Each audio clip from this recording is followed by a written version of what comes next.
5 strategies to increase your revenue quickly when times are tough. And I wanted to put this out quickly because there's been quite a few conversations lately that I've had with business owners around how do we put things in place to keep them afloat, especially because times are tough at the moment. So I'm going to go through these quick 5 and hopefully you get some insight into your business and where you can start to implement some stuff to get more revenue in the door for yours.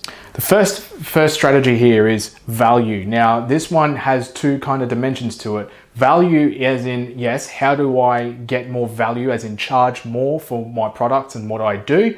But often people just don't want to pay more for what you do, especially if they've already paid an older price or a lower price. So what we need to do is concentrate on not just value creation from them to you, but we need to facilitate that by having value creation from you to them. Often people will have more tendency to want to pay you more if you can offer more value to them. There's 3 main things that you can do to provide more value to them. You might provide a physical resource, like you can provide a diary or a book or a pen, or you might provide a shirt or some kind of apparel or something like that. It's an extra physical resource that you can add to package things together to make it feel more valuable and therefore give you the chance to actually ask for more money. You can also create more time for them. So figure out what you can do or what your product can do or how you can offer value in such a way that creates time for them. People value time a lot. And the other thing you can do is flexibility. In alignment with time, people also like flexibility in their lives. They like to have a choice. So if you figure out a way to make your products or service or whatever it is that you do, bring more flexibility to them in their life, they'll be more willing and open to actually paying more money. So you can make more revenue just off this strategy here. But it's really important. Don't just put your prices up. Make sure you're providing good value first. The second strategy that we have here is what I call dimensional selling. This can also be called directional selling because what it entails is a packaging strategy. So what we want to do is actually take what it is that you do, your product, your service, whatever it is that you do, and if we can figure out a way to have an upsell, a side sell, or a downsell, and that then allows you to actually package up what it is that you do so that you can have more revenue coming in for the service you provide. Now, obviously, this might take up more time and more resources on your end, but hey, you'll have more revenue coming in, and if your product is actually well architected, that will be profitable for you anyway. And so any sort of upsell, side sell, or downsell is going to be a good idea. But the idea is if we can make one transaction have more points of sell in it, then you'll have more revenue coming in, and the effort that it takes to have that transaction closed will be actually quite minimal, if there's any effort at all. The third strategy that I've got here is frequency. This is literally all about how do we get people to buy more often. And so, often people in, restaurant owners, cafe owners and stuff will use things like loyalty cards, which encourage people to come back and make more purchases more often. So it increases the frequency with which they make a purchase, or a frequency with which there's a transaction. And so if you're selling here just in blue 1, 2, 3, and this is obviously over a timeline, what you can start to look at is how do we formulate a product, or how do we adapt or modify this product, or how can we break it up in such a way that it actually makes it more palatable or easier to consume, or whatever it might be.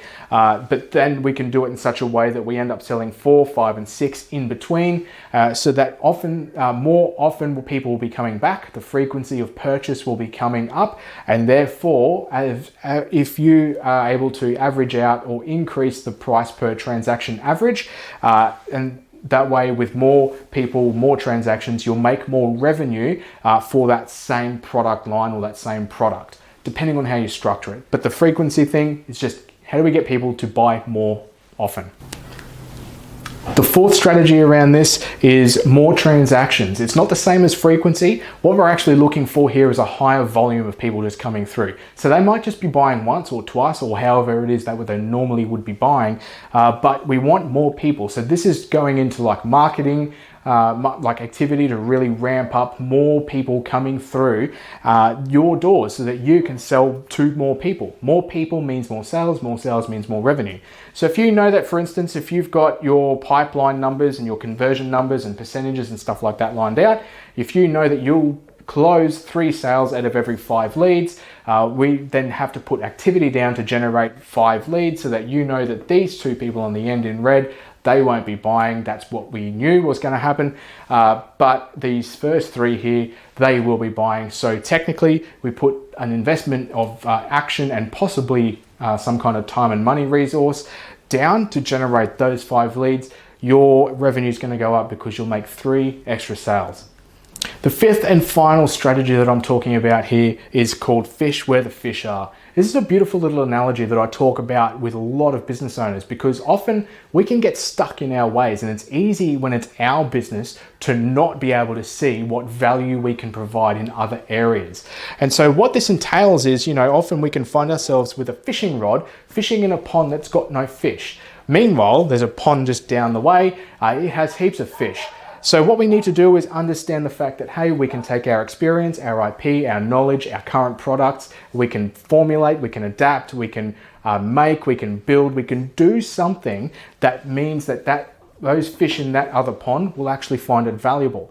And when those fish in the other pond find it valuable, we can pick our fishing gear up and take it to the other pond and go and fish there, where the fish are actually at. So this one is all about fish where the fish are. It's no use in just trying to fish with an empty pond. Let's find the pond that has heaps of fish and go and do it there. So that was the 5 strategies to increase revenue and do it rather quickly. They are tactical by nature, yes, but when times are tough, we just need to mobilize stuff. If you really liked that, please type yes in the box below if you find it would be useful. I've got a sheet that breaks down each one of these. It's also got a math sheet where you can plug in all your numbers of your number of leads and your conversion rates and your average price and all that sort of stuff. You can plug all that into the sheet and it will spit out, and you can start to play with all the numbers along the way. It will show you what the end results will be in terms of revenue. And so if you'd really like that and that'd be useful for you, just let me know. Type yes into the comments, fill it out, have a play with it, be creative, and let's talk further about this, because if you can get more revenue coming in for your business, that's a win for you, and that is absolutely brilliant.